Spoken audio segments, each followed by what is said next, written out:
We're starting at the West Alluvial Fan parking area in Rocky Mountain National Park. Yes, they've had a lot of snow recently. Across from the parking lot is the welcoming committee in the meadow. Oh, wow. 1, 2, 3, 4, 5, 6. There's 12 bull elk with full racks and 1 juvenile just right here, with more close by, so I'm keeping my distance while watching them walk through the snow-covered meadow.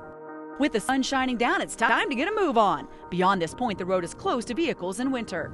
I'm using snowshoes, but you can do this part with just hiking boots since the snow is pretty packed down. And passing by some aspens, you can see this part is pretty flat. The views quickly change with peaks in the distance. The icicles. The rock wall gets taller, and so do the willows that line this part of the trail. We've gone a mile and reached the old Fall River Road closure at the Indo Valley picnic area.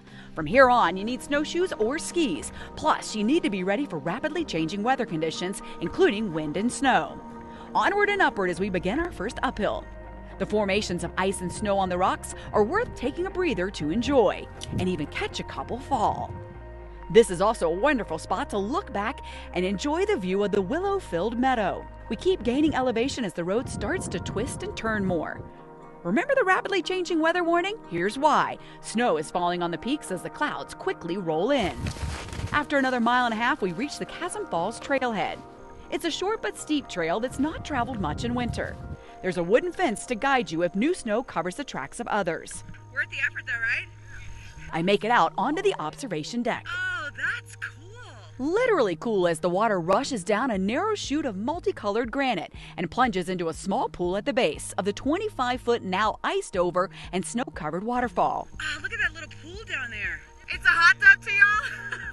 The narrow falls were created when the stream eroded through granite potholes formed by grinding rocks swirling in the current after the Fall River Glacier retreated. I love how the snow just kind of drapes down.